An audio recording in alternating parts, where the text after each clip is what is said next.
Hey everyone, Herc Magnus here, and I've got an amazing recording today of a one-on-one coaching call with full club member Kristen Fairchild. And I've done a few one-on-one coaching calls with Kristen since she's joined because I'm always willing to do one-on-one time with people that I see are putting in the effort. So if you're working, I'm going to work with you. And Kristen, the exciting thing for her right now is that she has a site that is ready to be prospected for a free trial. So it's generating around 80 calls per month in a dentist niche, in the emergency dentist niche. And she was telling me that she was about to start going through Google and going website by website to find people to contact for the free trial. And lo and behold, well, we have a software for that. So I wanted to get on the call and just show her the quick basics of how to use SERP Scout to start prospecting for clients, how to find people's email addresses, phone numbers, and Facebook pages really quickly, really easily using SERP Scout. And she didn't even really know that she had access to SERP Scout, or she just hasn't used it. And really, she shouldn't have been using it because she wasn't ready for it yet. But there it is. That's the way the training is designed, that when you are ready, the software will be ready for you, and she's definitely ready. So I'm going to cut over to some of the other stuff that we talked about. We didn't just talk about SERP Scout. We talked about the rank and rent model. We talked about her fiance who has a business who she didn't even realize she could be helping as much as she can, but she's gained so much knowledge and so much experience through going through all the lessons and building sites that she now realizes after this call that she can literally help her own fiance with his business. He's an electrician, and she just didn't quite put the pieces together, but now I think she really sees it. She also has a business partner who goes to BNI meetings, and that business partner wanted to talk about the model because her business partner is really excited about it. So we talked about how she can kind of flip the rank and rent model into a rent and rank model. So she didn't even really realize that much, and she had some misguided notions of, can I rank a site in Dallas? Because I know in the training I say don't go after big cities. There are ways to do it. So we're going to cover that. There's a lot of awesome stuff, but I'm going to cut over to some of the more soft side where Kristen talks to me about how much she really loves the business model. So I'm going to cut there first, and then after that I'm going to cut back into where we started recording, showing SERP Scout and how to use that, and then I'll let it play through.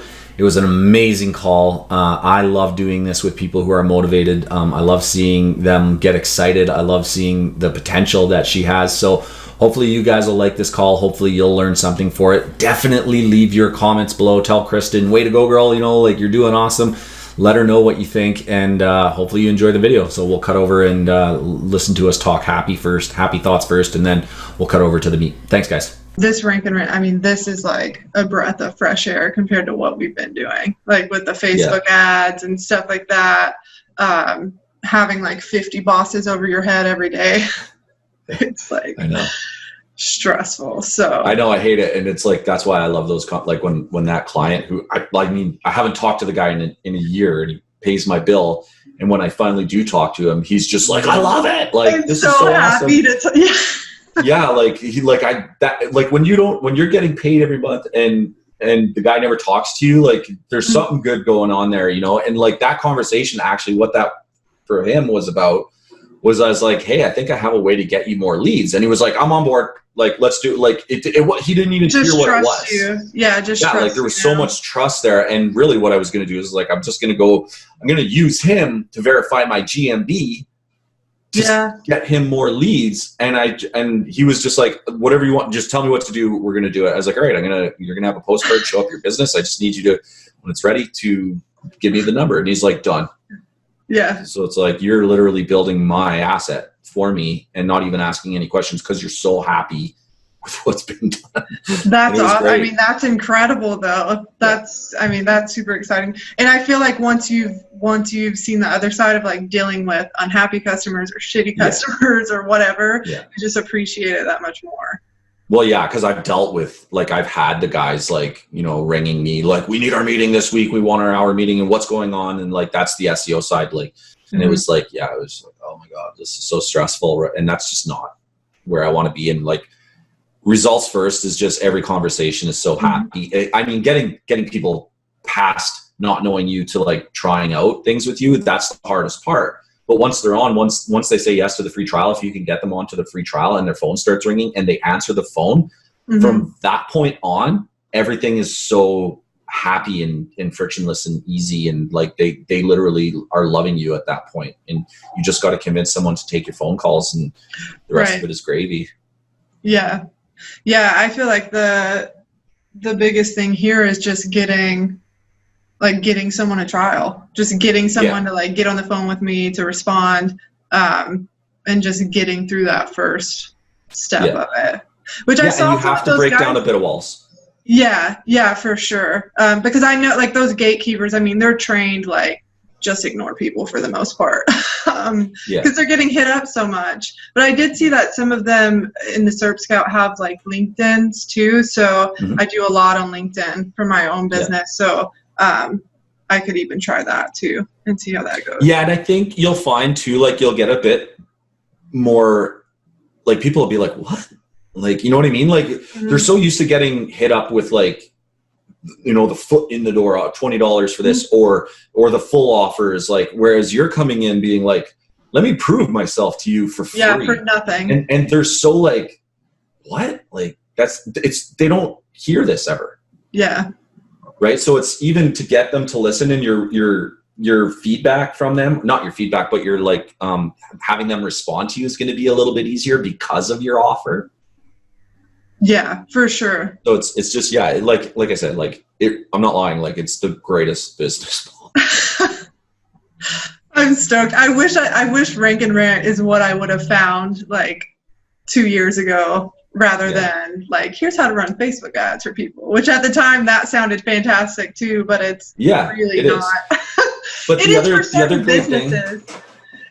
You're kind of in an interesting situation where you're kind of like me. You went the agency route first, right? And then you found Rank and Rent and just like agreed with like, oh my God, this model is so much more frictionless. Yeah. But the nice thing with Rank and Rent is when you get your clients on and they're happy with you, you could literally do the upsell services like so easy. Like, and let's say you understand the SEO portion of Rank and Rent and you know how to rank local sites and you're good at it. Once you get that part of your game up and you're strong at it, it's not a hard conversation to have with these people after a couple of months of them getting tons of phone calls to say, listen, you know, do you want me to do this? Do you want your website ranked in Google too? You know what I mean? Or do you want me to run Facebook ads for you? And that's so, it's not even sales at that point. You know what I mean? They're already, so it's the exact same scenario with this guy. I didn't even tell him what was involved. I said, I just think I can get you more calls. Okay, I'm in. Like that's not even a sales conversation. So you having all that experience that you can bring to the table after the fact, Rank and Rent's a great model to get a client who gets really good leads in a really easy way, that you have the ability to offer additional services to, and they'll just say yes. Like they'll just be like, let's do it. You know what I mean? And you can really increase your revenue at that point for a lot of ways. That's true. I'm excited. I'm so used to having conversations, like sales calls with people where I'm having to ask for this kind of money up front to run Facebook ads or something where you literally can't guarantee. I mean, you kind of know, but you can't guarantee. It's just so much more riskier, and it's a bigger risk for them. So I'm so excited to like. You can use that to your advantage too, because you said you did run a marketing agency, right? I do. Yeah, I still do that. I'm doing that, but we're wanting to move over to this type of business rather than what we're doing now. So you can actually use that as part of like that whole story at any point in what you do is very, very usable, because you can say to them, like, I run a marketing agency. This is something new that we're doing because it provides you with a guaranteed results without any risk up front. And say like, you know, I run my marketing agency. We do have people that pay us up front for services that get results later, but this is a new model that we're introducing, and our clients are like, I don't know if you want to say that, like, once you have clients, you can say it, like, our clients love it because, you know, it's risk-free and shit like that. It's a really good thing to say to them to help them be like, yeah, you know, like, no risk. I get free phone calls. Yeah, I like that a lot, because I mean, even most of the business owners that I talk to now are like, can I pay when they just want to pay after they get something, which running Facebook ads or something like that, you can't do that. There's money that goes in up front, but this is a totally different conversation that I think people will be a lot more open to. So I'm super excited. So really, the idea is instead of going to Google, okay, I'll just do this one. Instead of going to Google and then like sorting through every result or whatever and trying to find their contact info, Serp Scanner basically does that for you. You just put in the keyword, right? And then you tell it, you can say, like, for instance, if you don't want to contact people on page 1s, you can set a range of only search from page 2 to page 5, just like highlight the red ones here, to choose which pages you want to do a search for with that keyword. Now, when it goes and does the search, you'll see like, okay, Tree Services Pensacola. This is one of the results that's done scanning. You'll see here, these boxes, red means it didn't find it, green means it did find it. So really the first 4 boxes are contact points, email, phone, Facebook page, contact page and Facebook page. These you don't have to really worry about. So then what you can do is you can set a filter to say, only show me the results where it found maybe an email or maybe a Facebook page, right? So then it'll quick filter. Now you can go through this list and either create an outreach campaign, like it would be like this person, and then you would be send an email, right? Like I want to send an email to this person. Now you can do it here, or you can just use this to collect the emails because you can export, right? Once you filter, then you can choose to export the results. And then now you have a nice list really quick. Yeah. Right. Of people that you can start doing one by one. If you choose to send an email using this, the nice thing is that those are called campaigns or emails. You would set up your kind of template email first and even follow-ups, and it can all happen automatically.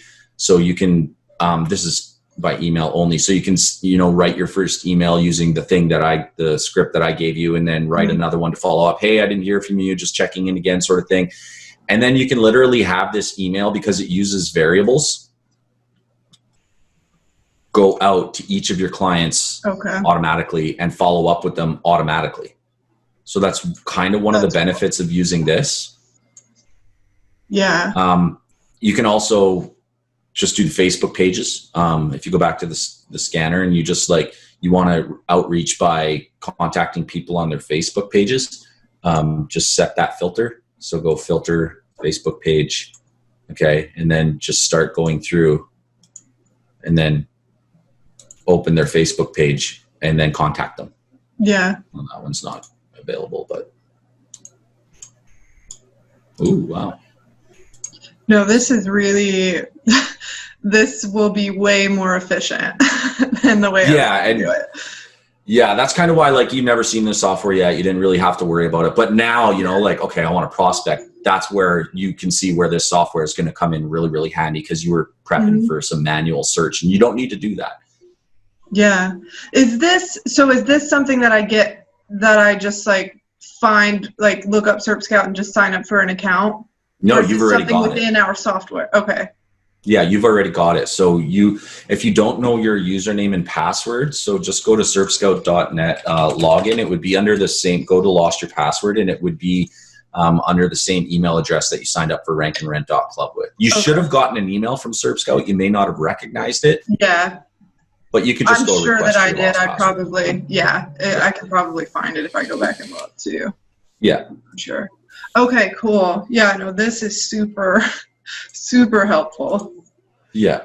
Do you recommend just hitting up as many dentists as I can? I mean, I know from personal experience doing other marketing, it's you're well, you don't want to hit up too many people at once. What if a bunch of people respond, but normally it's people aren't just jumping at the bits as fast as you think they're going to be. So it's just, you can actually use that to your advantage, right? Because the reason you're telling these people I'd want to work with one person is number one, it's because it's the truth. And then number two is it does create a scarcity tactic, which is you can play that off those people. And, you know, if they're like, oh, you know, I'll start next week or whatever, you can say, listen, I have contacted multiple companies in your area. And because I'm only willing to work with one company, I can only put one company on a free trial at a time. So whoever does that first, I'm going to go with first. And then that offer will be closed until they are done their free trial and say no. And it might be closed forever if they do their free trial and say yes. So you can actually use that to your advantage. So the more you contact, the better. You know what I mean? And then you would just have to use your due diligence of saying, I mean, you can even work that into the email if you wanted to, into the script, saying, you know, we've contacted 7 companies in your area. We do want to work with one of them. Yeah, I like the word. Build in that scarcity into the initial contact. Yeah, no, and like you said, it's true. I mean, that pretty much is the case. Whoever jumps on it first would be the one to get it. Yeah, Frankie does something a little different where he uses, like, he'll take on multiple free trials and he uses what's called a round robin. That's a feature in Dialhawk, which it'll call the first number. If they don't answer, it'll call the second number. If they don't answer, it'll call the third. Now, the good side of doing that is you can have multiple free trials going at one time. The downside to that is they're going to get less calls. And if you're promising, you know, say like, I like just working with one at a time and doing a really good job with that one person and pre-qualifying. I'll talk about that in a second. But I like going one at a time and doing a good job with them versus, you know, reducing the amount of calls each person gets. But I mean, you can do it that way as well. Just do the round robin ring situation. So what does he do if like 2 people come back that both want it? I guess whoever I don't know first.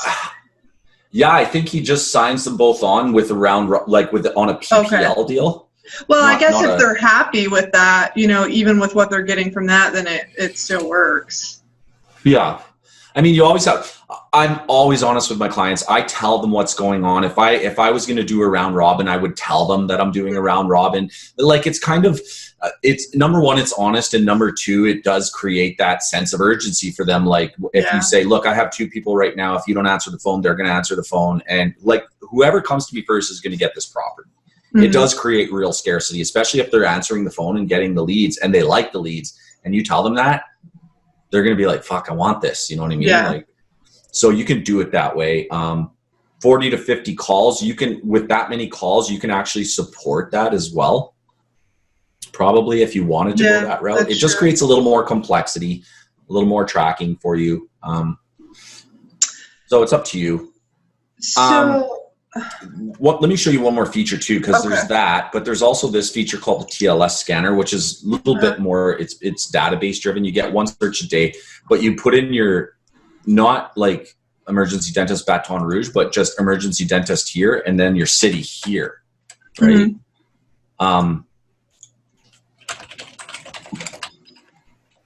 Okay, so we'll just do this search. Okay, and it'll take a while. But then your results, this will actually get you a lot of fucking results. Like, and then you can use the filters again. And this gets you like a lot of information too. But you're really looking for the emails for you and the Facebook pages. And then if you wanted to be like crazy, like Frankie, he has a person calling people. I'm not above doing it. I mean, if it comes down to it, I'll call, but I just prefer to, because I know from experience when you call, like I think the challenging thing with the dentist is they are going to have the gatekeeper, you know. And sometimes those people, you know, sometimes those ladies can say, yeah, we would be interested in it. Sometimes they can't. But when you call, it's hard. Sometimes it's hard to even get them to like hear you out on that, to even get into the spill, just because they're getting hit up all the time. So and with emergency dentists, there is something that this kind of comes into pre-qualifying them. Like on this free trial, you are qualifying them just as much as they're qualifying you. They won't know it, but you can tell them like that bit about like all that I require from you is to actually answer the phone is kind of saying like, if you're not going to answer the phone, and you could tell this to them, listen, like I'm a lead gen, I make my my money off selling leads. So if you're not answering the phone, those are going to waste. And that's not really the client I'm looking for. I'm looking for someone who actually wants the leads and who actually will answer the phone.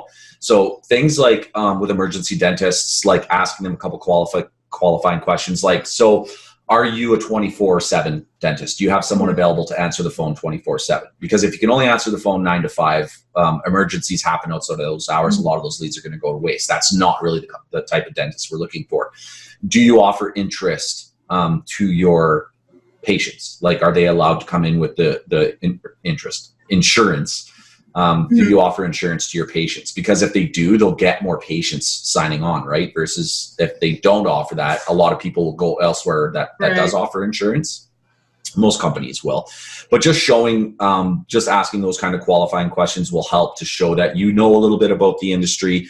You are, it just shows professionality, or whatever the word is, professionalism, and it helps qualify people. Because if they're like, yeah, no, we don't answer the phone. Okay, sorry, like this. Are those questions that I should ask when I talk to them about the trial, or after the trial?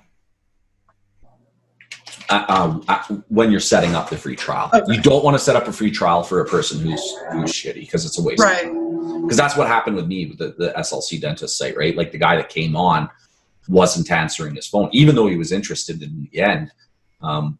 That ended up with him not taking it, but I kind of closed the door really hard on him, saying, like, you're not answering the phone. This doesn't seem right for you. And then he just never responded. Probably didn't like my answer, but yeah, that's something you want to do as a qualifier to take the free trial. Because the last thing you want to do is spend a week or 2 weeks on a free trial, and then you're like, oh yeah, no, we don't answer, or find out we don't answer the phone, and then you're like, I just wasted 2 weeks worth of leads. Yeah. Okay. Did you find someone to take that dental site? No, because when the guy that was on it, after he kind of went away, that's when the whole COVID shutdown started happening. Yeah. And my rankings also dropped. And then Matt's GMB that he built for me got suspended, and Matt's just been so busy, and I never got it back. So no, I haven't even bothered with trying to prospect that out again. Yeah, I have noticed that some of those dental offices with GMBs there are some of them are open normal hours, and some of them are it looks like just closed right now. So, but I'm thinking with dental, like, there's got to be some people that are open right now. I mean, people can't go without having their teeth fixed. That's another good pre-qualifying question right now. Are you accepting patients even? Like, and that could be as easy as opening with that to are you guys accepting patients right now during COVID? Every dentist is going to answer that. That's a really good thought. And there may be dentists that are more hurting right now because they were closed for a while too. So absolutely. Yeah. So yeah, that's actually a great way in. Just opening with I'm just curious if you guys are accepting patients right now during COVID. Enough to say yes, then go into your spiel. The reason I'm asking you is blah blah. Yeah, that's a really great way to do it. I think that you'll get interest pretty fast. Cool. So right now on my GMB, I set some hours. It just says 24 hours right now. So there's calls coming in whenever. Yeah. Say there's a dentist that's not open. Say they're open till 8 at night or something like that. When I bring them on, would I switch those hours to whatever their hours actually are, or have those calls that come in later just hit their voicemail or something and they can call them back in the morning? That's something that you would probably want to work with the dentist on, because you want to explain to them, look, if you put hours on your GMB, people are going to stop calling outside of those hours. Yeah. Right? And it's going to lower your call volume, which is different than what you had initially stated. So that's why I love being very transparent with people, so that when something happens that isn't quite what you said, there is a legitimate reason why. Mm-hmm. Right? So that's going to be dependent on the dentist. So if you get a dentist, for instance, who for some reason is like, I only take calls till maybe 9 p.m., but I'm really interested and you want to go for it. Just let them know, okay, well, we can update our profile to not have calls come in, or I highly suggest you call those people back in the morning. Are you willing to do that? Or are you willing to hire someone to answer the phone outside of your open hours? Like, that's where you have to start working with the client to be flexible. You have to be flexible with them because it's their business, right? You're just a leads delivery person. So it's up to you. Okay. But your best case scenario is we answer the phone 24/7, provide service 24/7. We have insurance. We are open. We want leads. Yeah. I mean, that's your golden situation, right? Yeah. No, I think so. What else was I going to ask?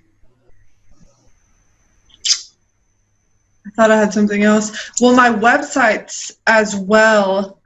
Before I get to that, I was going to ask, so when you bring on clients for Rank and Rent sites, is it just a month-to-month thing with them? Like each month they just get billed. If a month that they, don't pay for it, then like are they on contracts, or is it just a month-to-month thing? Yeah, it's a month-to-month thing where if you could do it month-to-month. I like doing it month-to-month rather than getting into a PPL. It's an easier transaction, right? It's just a one and done transaction. And then, I would always let them know, and this is once again a transparency thing, where if they agree to your price, let's say you want, $1,500 a month, and they're like, hey, let's go. Just say, okay, totally fine. I'll set you up. I'll send you the first invoice, right? Because you've proven that you can do it. So you can send the first invoice. They pay it. You keep the calls on. They don't pay it. You say, well, I'm not going to send you leads if you haven't paid for them. It's kind of a prepay situation. You can do the reverse. You can say, okay, I'm going to invoice you at the end of the month for your leads. It'll be $1,500. And if you don't pay it, I'll shut off your calls. You can tell them you don't need a contract because you'll just, if they don't pay their invoice, you just won't send them leads anymore. Right. So I don't ever do contracts because it complicates things. Okay. And, I just do it like that. I just do it like, look, I'm a simple, agency. If you don't pay your bill, we won't send you calls anymore. It's really that simple. Yeah. I like that better. I like that a lot better. And you can do it up front, or you can do it at the end of the month, whatever you like. And that's a negotiation. Like when you get to the negotiation, there's so many like things you can do, right? Like you can be as creative as you want with the people. You can bill weekly, you can bill bi-weekly, you can bill monthly at the front, monthly at the end. It depends on you and them and your level of trust with each other. Like the upfront invoice is going to be a little harder for people to swallow because it's still a bit of a risk to them. Because if they're like, yes, I want to do it, and you're like, okay, I'm going to invoice you for $1,500. Let's get started. They might be like, well, I want to pay after. Like they're not fully there yet. So it's up to you what you want to do, and that all comes in the negotiation. And it's hard for me to like. I can't cover every scenario that's going to happen in negotiation because every deal is going to be different. So you just have to know your numbers, what you want, and then just kind of work with them. And that's where I like, once again, like I can't stress it enough, like to be transparent with these people, to be honest with these people, and to just talk to them, about their needs and find a way.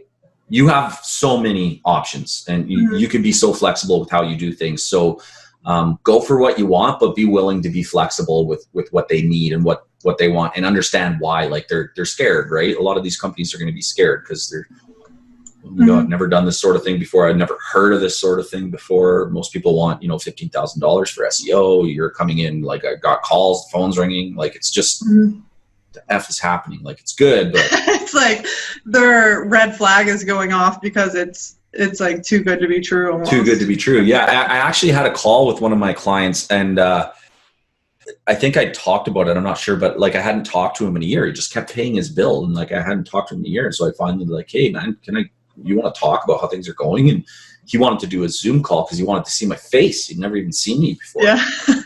And we got on the call, and I said, like, how do you like it? How do you like this model? And he just went off about how amazing this whole thing is. And I wish I had it recorded because they love it. They really do love it. Like it's results first, right? And that's what he said to me. He's like, I got people calling me, offering me SEO all the time, and I just laugh in their face. Like he's like, all right, send me leads right now, and then I'll pay you. And they're like, well, it's gonna cost you money. So it's great. Like, so once you get a person on a free trial, they experience the phone calls, they get onboarded, they get access to reporting, they get email notifications, the calls are real. They're like, shit, this is good. right? So their skepticism is going to be way down. Their interest is going to be way up. They've dealt with you now. When you go to the negotiation, hopefully you've talked to them on the phone a couple times, because after the free trial, when they say yes to the free trial, I do think you should get on the phone with them. This is another important point. So you're going to start by faceless outreach, so like Facebook, email, stuff like that. And then when you get someone that says that they are interested, you do want to say, set up a time. Okay, I'd like to set up a time with you to set everything up and to get you onboarded with the service. And in that point, like one of the things you're going to want to work into that conversation is like, are you the decision maker? And if you aren't, I would like to have that decision maker included in this phone call so that, and you don't have to say decision maker, I'd say business owner. Right. So that the owner of the business understands what's going on and understands how to identify these calls, right? Like, so that, but the real purpose behind that is because they're the decision maker of finances. So you want to make sure that on that onboarding call, you have a person who has the ability to say yes to the deal. Yeah, I wanted to ask you about that because that was one of my concerns. Like, okay, I'm going to talk to a secretary, and then I don't want to end up with the dentist being like, I didn't even know this was happening, or that's pretty simple. That's pretty simple because if you let's go the secretary route with the dentist. Let's say, you're outreaching and you're going to hit the secretary's either Facebook page, desk, whatever. And she's like, oh, I'm interested. And for some reason, she doesn't talk to the person who actually runs the business. She's like, I'm interested. And you deal with her all the way up till about she's like, yes, I want the free trial, right? You need to tell her, like, that's where it's a simple kind of thing where you're saying, look, I want the person, like whoever's in charge of your like leads and marketing and stuff like that. I do want them on the call so that they the simple answer to them is I want them to understand how to identify the leads that are coming from us so that you can be 100% certain of the business we're sending you versus the people that are calling you on your own. I want to separate your existing customer base from the leads that I'm sending you. Right. So it's important for me to have the person who's in charge of marketing or the business owner on the call so they fully understand that as well. Are you that person? No. Okay, well, can we arrange a time for them to be on the call? Right? Okay. And then when they get on the call, that's where you start adding the white gloves. Okay, do you want to receive email notifications each time somebody calls? Yes or no? Do you want to receive text notifications each time somebody calls? Yes or no? Okay, this is going to be the page where you're going to be able to access at any time the log of the phone calls that I've sent you. You know what I mean? Stuff like that. Like these are all value added things for them. Do you want to then you start going through the call or dial hawk features. Like, do you want to receive a whisper message? Like when you pick up the phone, hey, it's Kristen, I'm sending you a lead. Please hold for the caller. Do you want that sort of feature? Do you want the caller ID to be a number that is the same every time? Or do you want it to actually be the number of the person calling? Like you can go through all these like really cool options with them and use those as a reason as to why you want that decision maker on the call or business owner or head of marketing so that, I want to set it up for you in a way that's going to work for you. So I need the person on that call. Okay. Right. Yeah. And that right there gets you to the decision maker without sounding, like, hey, does the person who pays my invoices on the call, like, it's the person that can write me a check. Yeah. Like basically that's the worst thing you can do. But, you want to do it in a way that it sounds beneficial to them. And that's the way to do that. Yeah. No, that's easy enough. My websites for these GMBs are actually getting some decent movement right now. The last time we talked, my next step was to get several diluting links for each site, and then wait for those to get up. I've been waiting for a month for those. They should be getting delivered to me any day. The guy's actually running kind of behind on it. So, but I did order 30 links from him. So, but in the meantime, my sites have just been sitting and they have been consistently moving up in the rankings. Like one of my sites was stuck at 70 and not moving at all. Now it's at spot 30. So I've got a site sitting at spot 17 right now, one at 30, two more in the 30s, and then one that was stuck in like the 90s is in the 50s now. So they're all slowly moving there. So we'll see what these links do, and then I think after that you said just get like one really powerful link probably for each one. Yeah, I'd have to kind of go back and look at it all again, kind of too many But conversations. it'll be a little while before I get there anyways, because I'm still waiting on these diluting. Yeah, I mean, the GMB is like, it's so powerful so fast, right? Yeah, I was shocked because that's why I just got one. I was like, well, I'm just going to do one and just see what it does and how much work it is and stuff like that. And then after a week, it was just sitting at number 1, which I thought might be a little bit of fluke. But I mean, it stayed up there with, I mean, pretty minimal work for the most part. Yeah. The thing with the GMB is like, it is a great way to get you into an income producing position fast. Even in like your situation is the perfect example of this, where, you know, your GMB is generating calls, but your websites are page 2, 3, 4, 5, 6, 7. The thing with the GMBs is they're risky, right? They still are going to be a risk. You could lose them at any point because that's the GMB game, right? So that's why, like, in an ideal situation, you'd have your website ranked and you'd have the GMB, so that if the GMB fell off, the website would still generate, like, it'll still be a fraction of the calls, but it'll still have some calls to go there. Right. And you can show the people, like, if they need to see where the calls are coming from, say, oh, well, we have a website that we're marketing, that we have ranked in Google, and we have a Google My Business property, and they're both like number 1. And then like when you show people that, they're just like, wow, that's so impressive. You know, like you've got everything just cooking, like from every angle, versus like, you know, we got a GMB and we're on page 10 with our website. Like, yeah, you know, probably wouldn't even like in this situation, I wouldn't even mention the websites though, right? Like, just like, this is the property I have. This is what it's I wouldn't even really mention any property at this point unless it comes up. Like if they don't ask, don't tell. If they ask, okay, so don't even get into the weeds of that. No. Just basically we're generating. We're a marketing company. We generate phone calls online. Okay. You know, we have properties online that are generating phone calls. Oh, what properties? You know, if they really want to know, then you could tell them like, okay, well, we're listed in the maps on Google, and you could say it as simple as that. You don't have to say GMB. Like, I like to give they might not even know what that was, probably, if I said GMB. Yeah, so I try to be, if they do know about it, then they'll go sniffing around, which you don't really want too much of that to happen. So I kind of answer the question very vaguely, like, oh, we have properties in the maps positions in Google. And then if they know what that is, great. If they don't, they're not going to like dig too deep into it, because all the focus is on generating phone calls, right? And then you can also, if you had to say it, you could be like, you know, we're also working on a web property that we're currently, you know, working on ranking to the top of Google as well. But the ultimate situation is like, yeah, we rank number 1 in Google for a bunch of keywords, and we have our maps listing, right, as well. So like when you have a strong presence, then it's a benefit to say it. But if you don't have a strong presence and you have a risky situation with what you do right now with your GMB, then I don't really like to talk about it. I wouldn't tell them that there's risk involved. Right. Yeah. I would, however, move forward with the deal, and then if something bad happens to your GMB, immediately let them know and stop the billing. Right. And that's where another thing where like billing front versus billing rear. If you bill front, you'll have to refund some versus if you bill rear. The risk in billing rear is if something cuts off, you'll be like, okay, you owe me $750 for 2 weeks, and they won't pay it. Well, it stopped. I'm not going to pay that invoice. So there's like a lot of elements to think about there, right? Yeah, that makes sense.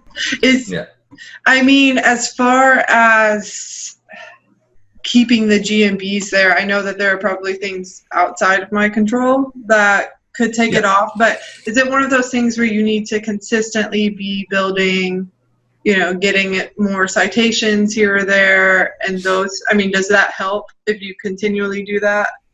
That's probably more Matt's department, honestly. Okay. Yeah, like I've never delved too deep into not your realm. GMB. Yeah, that's more Matt, and like we're glad we added them because of like how powerful GMBs are. But I would imagine, the more realness you add to it, like creating good citations and stuff, like the better it's going to be. There was one question that came up with Matt that I'm still waiting for an answer on, and I want a video on it, which is when you're building citations, you know, you're like let's say you did the Facebook method and you use someone else's address, and then you use service area on the GMB and you hide the address because that's what you told them you would do. But now when you build citations, you're supposed to build citations with the address. Right. So I'm like, well, how do you handle that, Matt? Yes. Because you don't want the citations showing all their addresses, even though the GMB isn't, because the point is to not plaster them all over the internet. Yeah. So I'm waiting for an answer. I saw someone ask that on the Facebook page. But I didn't see a response when I looked at it. So I was kind of waiting for that too, because I was like, what do I do with this? I'll reach out to Matt on that again, and I'll tell him like the position that you're in, and I'll be like, dude, like members are freaking doing we don't know what to do. They don't know what to do at this point for citations. So I'll get him. I'll push him again. Yeah. I figure he's probably pretty busy with, I mean, does he have his own, does he do his own like agency? He's got his whole own company, and everything he's done for RankAndRent, he's done for free because he just wanted to be the guy that taught this, right? So on one hand, it's really great. On the other hand, it puts us in the second seat, right? And yeah. No, I understand. But it has, I mean, it's been super valuable. I wasn't even looking at the GMB stuff because I was like, I'm just not there yet. And then everyone was posting, I just rented my like, I have to look at this training and see, because it seemed like it wasn't taking them that long to do it. Yeah. So I was like, well, I'm going to just try one and see what it does. And then I kind of forgot about it. I got it, I verified it, and then it was probably sitting there for a week or several days. And in my email, I was getting Twilio notifications, but I wasn't paying any attention to them. And then I finally just looked to see where it was in the pack, and it was number 1. And I was like, oh my God, it's like, those are calls coming through for all of those notifications. So I was just surprised, because at that point I hadn't done anything to it. I hadn't built any citations or anything like that. So it's interesting. It's really cool. Yeah, it's a good quick boost. And I would, like, let's say everything goes well for you, okay, with the clients and the GMB and stuff like that. I would reinvest into getting your actual website designed and ranked, because that's just going to solidify your foundation, right, for later on. So like, some people will take the money and go buy a new TV. Right. No. Because if I could just I would like to find someone who can, because we're kind of like that. We're kind of at that place in our agency. We're going in a lot of different directions right now. We have a lot of different things that we're doing, but we're to the point where we need to, we were actually just talked with a VA company the other day about getting some people to help with things right when you posted that VA on how to like hire good VAs. It was at the same time as that. But like, I'm no good at website design stuff. Like I need to find someone who can do those things and make it look nice, and stuff like that. So I'm all for, putting the money back in to get some help, because I'm kind of swamped with a lot of other stuff right now too. Yeah, totally.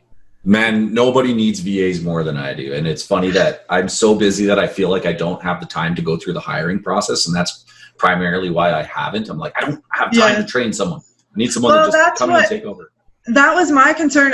My business partner, she talked to a guy that has a VA company the other day, and because I was like, how do you just get a VA? Do they already know how to use these different types of software and just doing different things? But I guess they have like different categories, like a VA that specializes in content writing, all these different things, and they just go pull the one that you need. And you can either hire them for like so many hours a month, or there's different ways you can do it. So because I'm really bad about like being a control freak, and like I don't know how to delegate. Like I don't know if you'll know how to do it. So we're at that spot where because the content, just the content writing and stuff alone, that's a crap ton of work. Like that's you need somebody just doing that, getting it done the way you need it done. What was I going to say? I forget. There was something you were talking about. It's like regarding VAs, but I forget what it was. Which I haven't watched the video that you posted yet, but I wanted to. It was just funny because it was like the day after we talked about. It's really. The thing is with them, they're selling their VA system, and their webinar is like, it was scripted, and I said, guys, like, our people don't want to necessarily, because their whole script is based on how Kevin hires sales closers and appointment setters. So like in our situation, it would be like, once you have a property ready to go.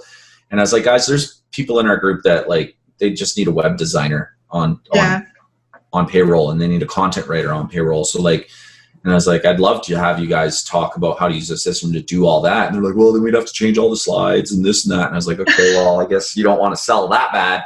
So I'll do my best to like preface it. But yeah, like that webinar, if you go watch it, it may not like hit home for you because like they talk so much about hiring the appointment setters. I edited it. I put in a message of me talking, saying you could use this system to hire anyone, to kind of try and help with that. And you can. Yeah. What I was going to say, I remember now, about your VAs. Okay. So yes, you can hire based on like categories and skill sets and whatever. So like, you know, someone who's strong at writing or someone who's strong at web design.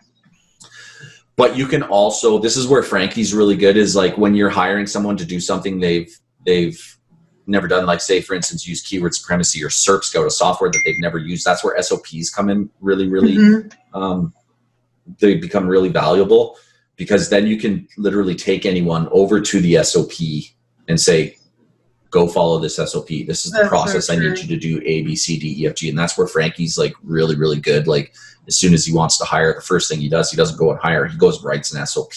Then he goes into the hiring and he categorizes and organizes all his SOPs. So that's something for you if you are considering hiring for whatever job it is. Get SOPs. Try to do them up as best you can, and have SOPs. And then that way you can hire someone who, you know, if it's just a designer you're hiring, you don't need an SOP. They know. Right. But as far as like, it's the same thing. Like if I wanted someone to do like the research or even set up the whole site and get it to the point of putting content and stuff on it, that would be perfect. Because literally anyone could follow that and do it. Yeah. And then if you like really, this is way far down the line, but like if you get to the point where you've gotten a few people spending a few thousand a month with you, and say you're generating $5,000 a month off RankAndRent, then you could have like a couple different VAs doing a couple of different jobs, and another VA who manages those VAs and reports to you, right? And that Frankie's even there, where he has a VA to control all the VAs, and that VA basically understands your it's like having a manager process. A manager managing the employees pretty much, and they know everything that you know. Well, not everything, but like they know every process that you know, so they can manage those smaller VAs for you, and then that way you can go do whatever it is you need to do or go live your life, I guess, if that's what you want to do. That's kind of the idea. And that's why I talk like reinvesting is huge. It's really huge. Yeah, we're just, that's where we're at right now. We're in that growth stage where we're just like putting money back into everything in a couple of different areas. So you're laying your business foundations right now. And like my kind of story with laying foundations was like when me and my wife decided to do this, we live in Canada, and we said, we want to go full-time online. Like we want to just try it. And so let's move to Phoenix for the winter and focus 100% on our business. And our income didn't really go up that much over those 6 months. But what did happen was like we did all the groundwork to set up our business, to like get everything in place to do it the way we wanted to. And then we came home after 6 months, and within 3 months, our business exploded. Because all the foundational work was laid during those 6 months, which was great, right? So it's a real business. It takes time, right? So it's a process. When I first got into the online marketing thing, I was like, oh yeah, like you can make $1,500 from one client, whatever. Like I had no idea what I was in for like a couple years ago when I started doing this. And now, it takes just as much work. It's like you really are building a real business. I feel like people don't necessarily always understand what you're doing, but it's a lot of work. It's a business. And it should. I think if it wasn't a lot of work, it wouldn't be real. It's not a real business if it's not a lot of work. Like businesses take work.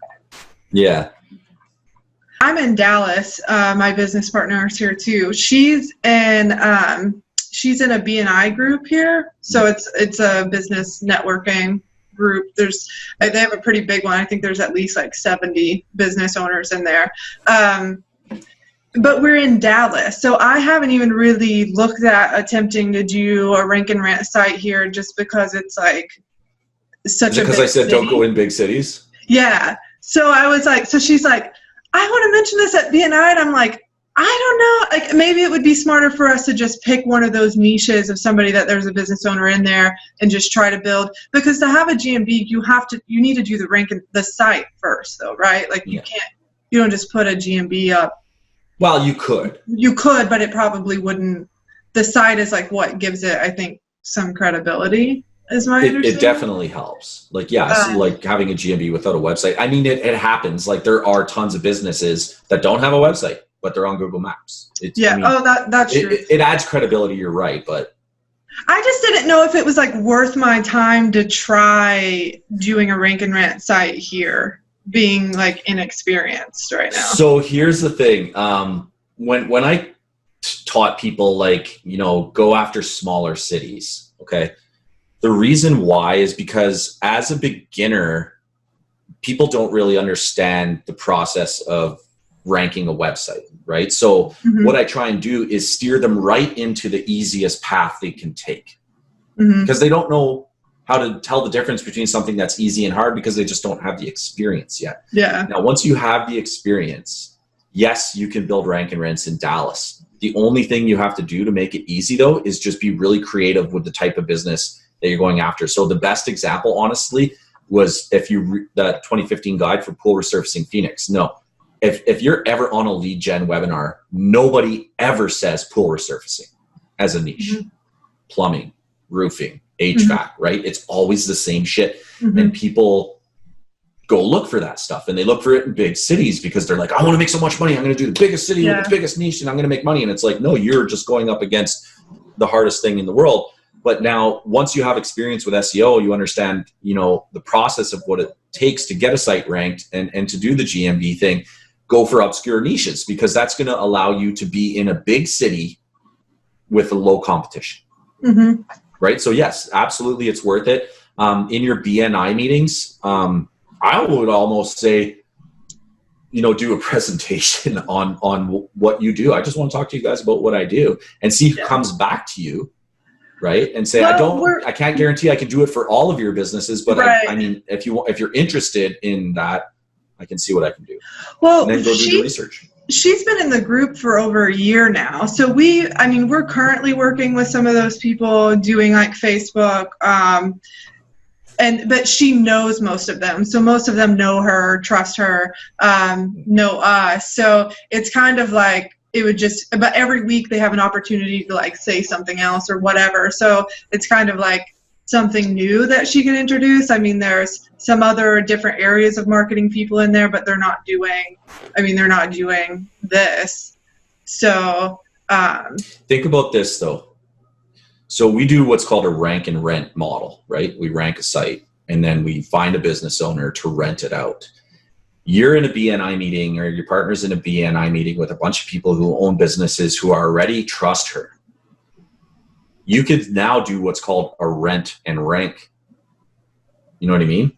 Like you're getting the rental agreement before you do the ranking, which is a little bit different. So it would go like this in your BNI meeting. You do a presentation on the model of marketing that you're now doing called rank and rent. And you tell people, listen, we've changed our model because businesses are afraid to spend money up front without getting results. So we flipped it on its head. What we do as a company is we go and get a result first for the business. Then once the result is there, we bring the business on to claim the result as a rental portion, right? Now, we can't do it for every type of business. You do this presentation to your BNI group, whatever it is, super short, and say, if anybody here is interested, come and talk to me. We'll talk about your business. I'll go do my research on whether I think I can get something done for you. If it's a match, would you agree to rent my property if I go do all the work and make it happen? So you have the agreement in place first, right? So you've got it kind of rented, then you go rank it. Now, that's a really good model too, because if the niche works, like if it's an easy to go niche, you have a person who's already agreed to it. So you're really not wasting a lot of time building that property because you have a semi-formal agreement already in place. But so things should go well. Mm-hmm. If things go bad, you're still building an asset that you own and control, and you can still prospect it out to other businesses. Right. So it's a really good, just a little flip when you have people that you trust. Mm-hmm. I mean, what better situation than to have someone who's already agreeing to rent off you before you start your work? Right. Yeah. So, I mean, say we did that for somebody and I found what I thought would be like a decent keyword to do. So would I just go through the process of like building the site, doing all of that, and then once I get that up and everything, then go ahead and make a GMB for it and see? It's literally the same process as far as like the building stage of everything. The only difference is you got your agreement before you started building instead of after you built. That's the only difference. So the only thing about Dallas is just finding, I mean, forget about the population, just find a keyword that's like... I can find a keyword in Dallas right now. Okay. See, I feel bad because my fiance is an electrician, and him and his dad have a business. It's a small business here, but I want to make a GMB for him, but I know I'd probably would have to get really creative with like maybe a sub niche within electrical, like just some smaller service or something maybe. I mean, a GMB is a proximity based location, right? Like first. GMB showing up, like ranking in GMB is first going to always be on proximity first. Mm-hmm. So it doesn't matter if you like, don't confuse like rank and rent keyword research with GMB, because GMB has a different set of rules. Yeah, as far as I think I am doing that. I think I am. Okay. I see what you're saying. I am like thinking I have to get the keyword first. I see what you're saying.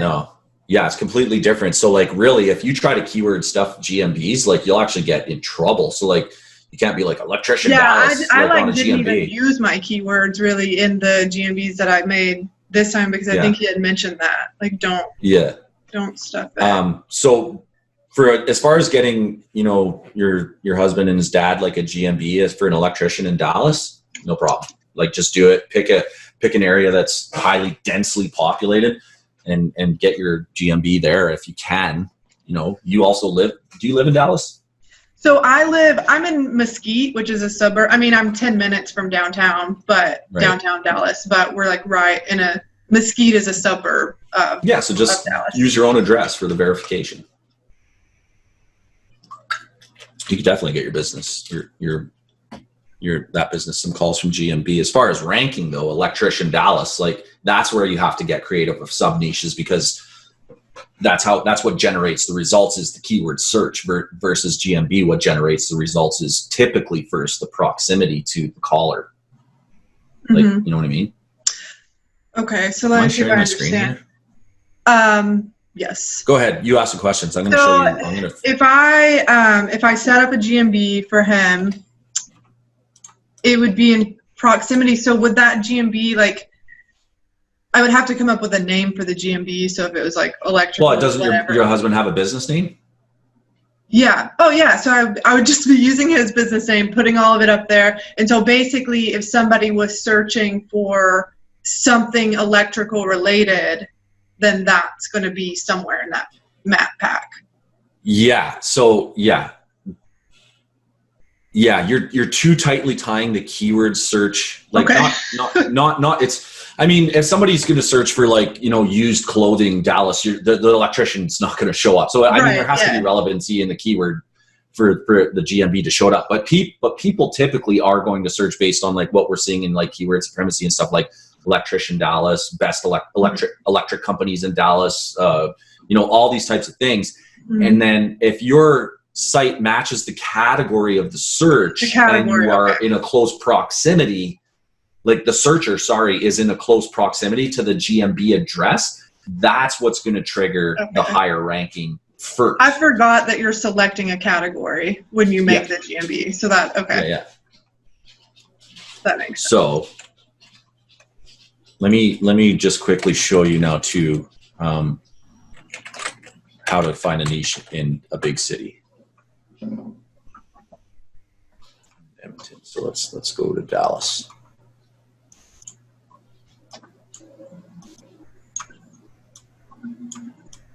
Okay.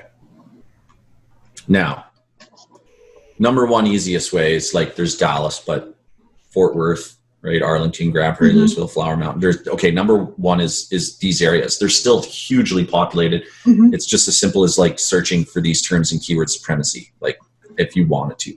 The second way, if it had to be Dallas, right? Because all this is really, people think of all this as Dallas, right? Right. Yeah. Is getting your filters first, right? And then searching Dallas first.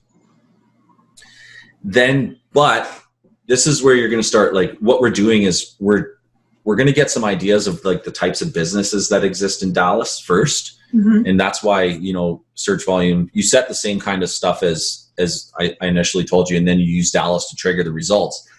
Okay. So like foundation repair, there's so many niches like mud jacking and concrete leveling. Okay. Cause she has a guy, we even tried a foundation repair guy in her BNI. We tried running some ads cause he just has been like in their season.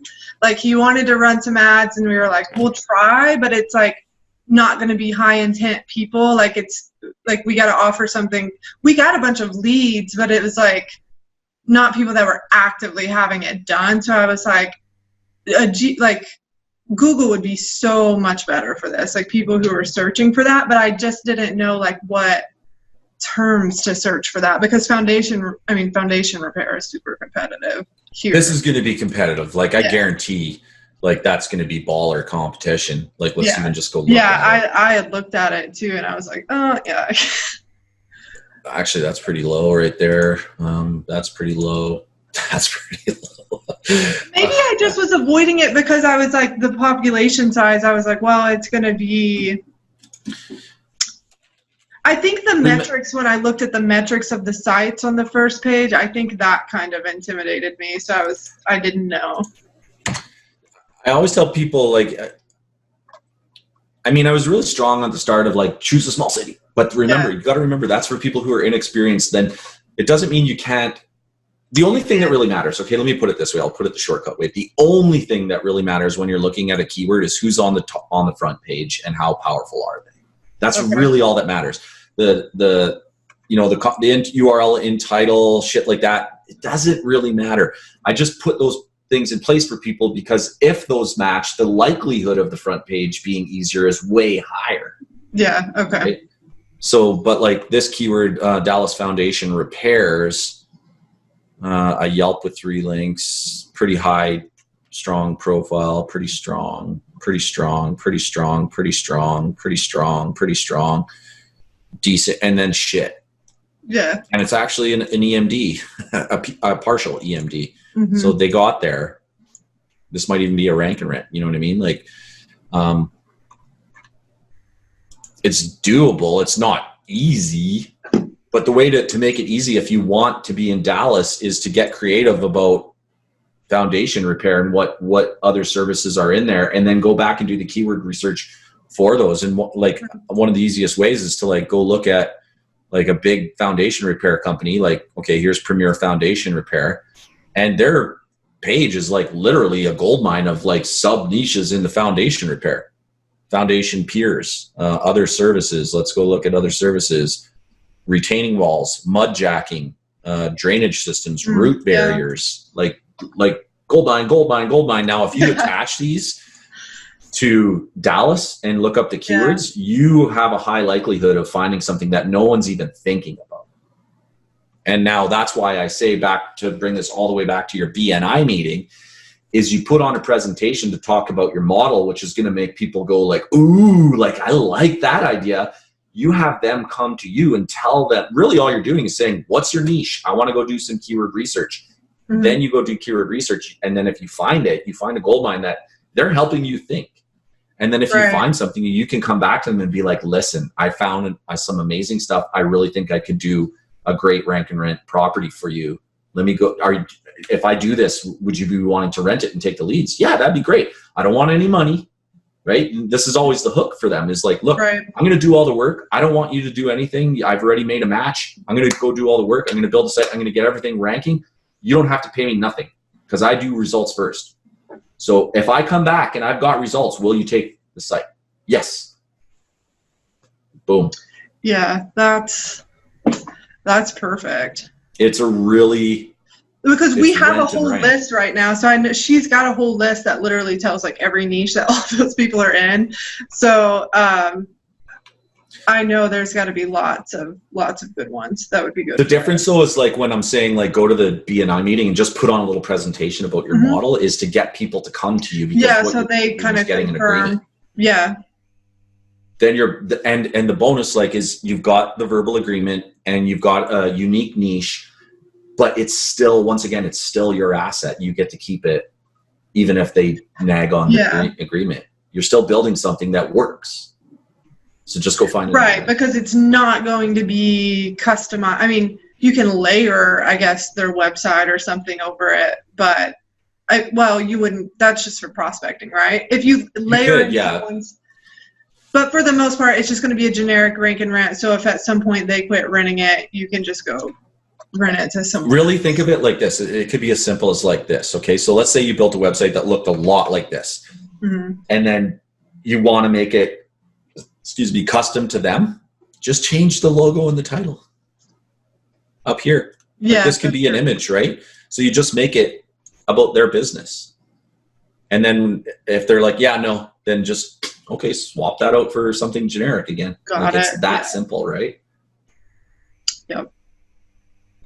And of course the phone number and shit like that, of course. Well, the phone number should be the call tracking number anyway, so that's never really going to change anyways. You just, so I mean, if you're in that, if you have a BNI hookup and you want to get more business, like, cause I mean, you're going down the route of building based on keywords, and she's saying like, we have this access to this BNI group. Go the route of the verbal agreement first and let them choose the niches that you build. It's a bit of risk, but the fact that you're doing it anyways. Right. Yeah. This is with a business that you're choosing to build. You're just having people tell you what niches to build for them, and you have a verbal contract up front, which is better than having to do it. Eliminates the free trial prospecting. Yeah. Which is great. Which is great. Right? Yeah. That's awesome. No, that's cool. That's we're going to try this for sure. Yeah, I definitely would. I was just intimidated. I was just staying away from it because of the city, but this makes sense. I mean, I get what you're saying. Yeah. How you can find I guess me showing you foundation repair was just to kind of show you like everything when it comes to rank and rent and building the web properties, not the GMBs, it does come down to finding that right keyword. Now you can do it in a big city. The two ways to make it easy is choose a small suburb in Dallas, or to go after a niche that you're looking at the sub niches and you're digging deeper into the niche and finding something that still works, but it's in a big city. Yeah. Just makes it easier. Unless you were a baller at SEO, then you could go after Dallas Electric. Right. Right. Yeah. And you'll get there eventually where you can be like, I'm going at like, you'll be like, oh, the front page looks pretty tough, but I know I can destroy it because I'm so good at SEO. Yeah. But you got to start with small and easy ones, right? And then work your way up. No, that's cool. I'm excited. Awesome. I'll see what I can do for my fiance too. That would be nice of me to help him out if I could. I'm sure he would appreciate it. And he like knows I'm learning how to do all of this stuff. I'm like, I've just been avoiding it. I'm like, I don't know if it'll work here. So, I was going to try it anyways. I just figured it might take a lot longer to get there. So I was like, I can start now. I mean, even if it was 6 months from now and you have a website that's ranked #1 on Google, then that's cool. Yeah. Like, how happy do you think your fiance would be if in 30 days from now he was getting like 80 phone calls a month? Oh, he would be like, he'd buy me something really nice, I bet. He would be so excited. I mean, he would be stoked. Even, I mean, with where they're at, they're a smaller business. His dad's like about to retire, so he's kind of got to take over it. But it's kind of like his dad's just been doing it forever. So they just have like the people that know him, realtors call him and have him come do stuff. So it's pretty small scale, but even like, I mean, even a handful of an extra few jobs a month would be like, I mean, that's huge in electrical work. That's a lot. So does he have a website? No, like they don't have anything. Like his dad, I mean, I got to build him a Facebook page. They don't have a website. And literally all of his business is just like referral business because he's been doing it for 30 years. And you've got the skills, literally you have all the skills to like completely make his business turn busy, yeah. You know, and that's good for him. It's good for you. It's good for your, you know, a lot of people. And really that's what we do. The difference between what you would do for him versus a client is none. There's no difference. It's the only difference in the overall situation is that he's like your fiance. So he knows about this. It's just, there's no friction or sales involved. It's help. Right, yeah. We help businesses, you know? Well, that's what's exciting about this. It's like this really I mean, this sort of thing really does transform businesses. Yeah. Like this is huge. This is life-changing for people. Like to be bringing in that much more business for them. I mean, being a business owner, now I understand like the stresses that they're going through on their end and stuff like that. Like this is absolutely game-changing for people. Yeah. Which is what's exciting about it. It can be, yeah. It can be. It just, I mean, and we're in 2020 now, you know what I mean? It's not Yellow Pages days anymore, and online has changed, and this is what's working, and you know how to get it done for businesses. So, I mean, do it for your husband. That's a case, or your fiance. That's a case study. You know what I mean? And then do a thing in your BNI meeting, and then get this free trial that you have for your site right now going, and like, the more belief and the more confidence you get going in this, it'll just like, it'll be transformative for your business as well as the businesses that you're helping. Right. So I think, like a year from now, you and I are going to be having another different style of conversation for sure. I can't wait. No, this is super exciting. I knew it would take me a few months to like get going with all of this and stuff, but, I'm kind of glad now that I did do 5 websites at one time because I learned because all of those were a little bit different. So I learned different things with each one too, or different kind of like struggles with each one. So now I feel like I have a better understanding of like what to do and kind of maybe not make all the same mistakes that I did the first round. But every time you do it, you're going to get better. I mean, it's just natural, right? Like that's what exercise is. Every time you do exercise, you get a little bit stronger, a little bit better. And this is no different. I mean, that's just repetition is what makes excellence. You know what I mean? So more experience, more knowledge, and things will be great. You know what I mean? Better tools. Hopefully. Yeah. We'll keep improving the tools, the tools that you guys have come out with. It's like, I mean, I don't have any experience outside of that, but I'm like, how were you doing all of this when you didn't have these? Like, how would you even be doing this? How long would it take to do this? Yeah, that's the thing. Like a lot of these tools came from like, when I started doing RankAndRent and manual processes of doing things like the project planner, for instance, used to be spreadsheets on a computer, you know what I mean? Like, and typing everything in manually. And I was like, man, I know that this could be a software. And then, it's gotta be a better way. The keyword research too is like, it was like figuring out a way to get things done with what we had, but knowing that there's probably a software that can be created to like do them better. So they're really process-driven softwares, right? Like manual processes that worked. So let's automate those processes with software. And wait till you see the silo builder that we're building for PSV3. It's so, like we're watching it like grow, and it's like, it's going to be so awesome. Like you can literally create your website by being like, hey, this is the homepage, then connect that page to this page. It's like ManyChat, drag and drop. You can build your website. Yeah, I use that. So it's going to be awesome. That's cool. The thing you can import. Oh, nice. Yeah, that's you can import a picture of your website, like the hierarchy of your website. Like it'll import it. It's going to be crazy. Oh, wow. That's exciting. Yeah. The thing I may have some questions about coming up is like about schema, because I watched the webinar that we had on that. I didn't even know what schema was, hadn't even heard of that. So I was like, I'm still trying to understand really what that is. but I need to dig into that more because I know I need to be doing that too. So I may have some schema. The simplest definition of the purpose of schema, it's another layer of optimization for your website. Mm-hmm. Right. So right now we do things like on-page optimization, which is like the title, the URL, the description, the H1. Right. Mm-hmm. And that's kind of like before schema came around, like how does Google understand what a web page is about? Well, they look at the 4 core elements of optimization, and they read the content on the page and like, I think they're talking about plumbers in Dallas. You know what I mean? Yeah. And they put emphasis on certain things more than others.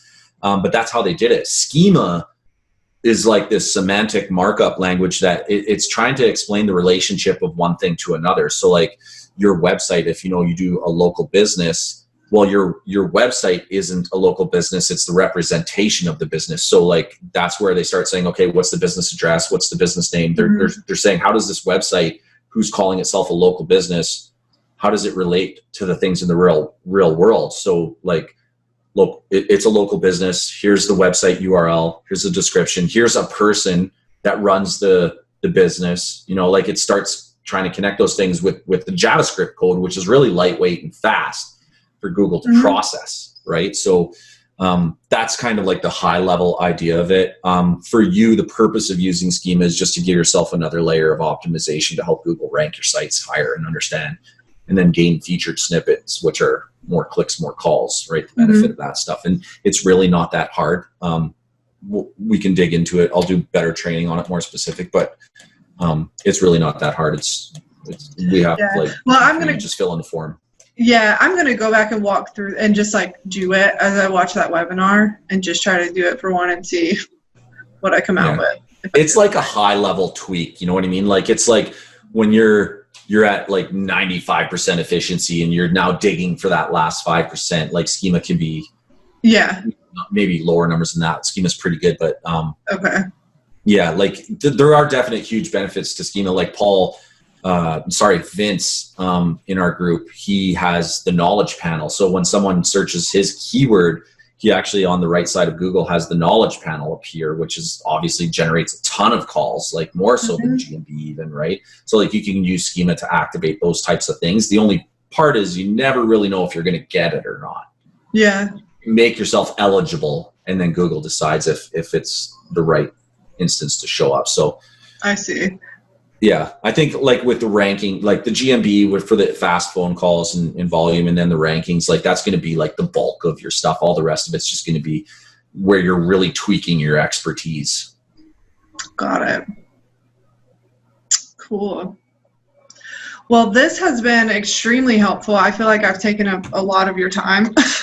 But that's okay. I really enjoy like talking to people who are like on the cusp, you know what I mean? And like you and I have been on a few calls now, and I'll always say I'll continue to like work with people who are continuing to work, and you're advancing, and I love it. I love talking with you. I love getting your perspective of everything, and I love seeing you like move forward. So please don't apologize for my time. I enjoy this. No, I do appreciate it though. It's been really, it's really, really helpful though, like having this one-to-one, because there are just a lot of questions, a lot of things that you are just like, did I do this right? So, but no, I'm excited. I'm going to start prospecting really hard, see if I can get someone on a trial. I'll let you know when I do, and then I will give you a killer testimonial when I get this thing rented. Yeah. And I've got 4 more behind it, so I just verified another one. I need to build some citations and stuff for that. I've got 2 postcards out right now. But the people that I have the postcards out to are like on the West Coast where everything's on fire right now. And I feel like they should have already gotten their cards because someone that I sent it to later has gotten theirs. But I'm like, I don't know how much that's affecting things because I know some of them are like right in the middle of those. Yeah. And I mean, it's tough because it's now it's physical mail. You can go into your GMB and request that another postcard gets sent. I mean, but you don't really know, you know? Yeah. Oh, but it hasn't been like, I mean, it's been a little over a week, so I guess I'll give it a little more time. Yeah. And we'll see. Yeah, and you got something cool to focus on right now while you're waiting too. So it's not like you're like sitting there. Yeah, this first one's like my training of like going through all of it once. So then when I get these other ones, I'll know exactly what to what worked and didn't work and what to do. Yeah. So awesome. Cool. Well, all right, I do have one request for you. Can you send me the recording, and can I chop it up and take sections out of it for the members training area? Because we covered a lot of great stuff here. For sure. I'll make sure to hide or edit out sensitive information and stuff like that. Okay, cool. No, I'm all for it. So okay. I wish we had it from the start, but there was so much good stuff on this that I think other members will really enjoy it. Yeah. I mean, the other people's videos have helped me a ton. So, I mean, great. It's cool. All right. Well, and like, it's cool because I didn't tell you up front, and it makes it more natural. Whereas if I told you up front, you might be like, oh, I would probably be weird. I would be like nervous or like trying not to say anything stupid. Yeah. You didn't. Everything's awesome. I love it. Cool. All right. Well, I'll let you go. I'll keep you updated. I'm going to work on this this weekend. So we'll see what I can get done with. And help your fiance. I'm excited for you to help him too. I got to set some time aside. Like at night, I'll work on his stuff for him. Yeah. Who knows? It may just like, it may happen really fast for him. I mean, he would be ecstatic. So yeah, I'll be working on that on the side. And then I'm going to send my partner to start working on the BNI thing. Awesome. They have like a meeting every Thursday. So you got lots of cool stuff on the go. It's great. Yeah, we're going in a lot of different directions, but this is where I want to be. I want to get this going so I can let go of like the stuff that I don't enjoy doing, but I'm just doing right now because it pays the bills. So yeah, we'll get there. You'll get there. You'll get there. Enough time and pressure. Yeah, exactly. Well, thank you. I appreciate it. No problem. We'll talk soon. Okay. All right. Bye.